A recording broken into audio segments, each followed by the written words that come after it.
बिस्मिल्लाहिर्रहमानिर्रहीम। आखिरत में सबसे बड़ा मुफलिस कौन होगा?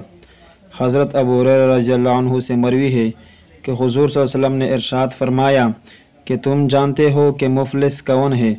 सहाबा ने अर्ज़ किया, या रसूलल्लाह, हम में मुफलिस वो शख़्स है कि जिसके पास रुपया पैसा न हो और साज़ व सामान न हो।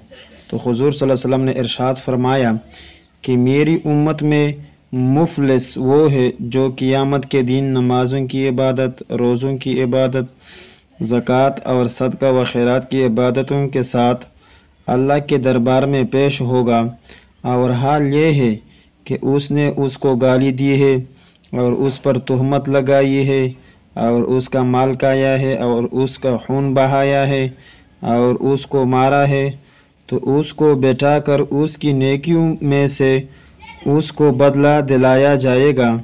होते होते जब तमाम लोगों का बदला पूरे होने से पहले ही उसकी तमाम नेकियां ख़त्म हो जाएंगी, तो उन लोगों के गुनाह लेकर उसके सर पर डाल दिए जाएंगे और फिर उस शख़्स को जहन्नम में डाल दिया जाएगा। तो नबी अलैहिस्सलातु वस्सलाम ने फरमाया कि ये सबसे बड़ा मुफलिस है।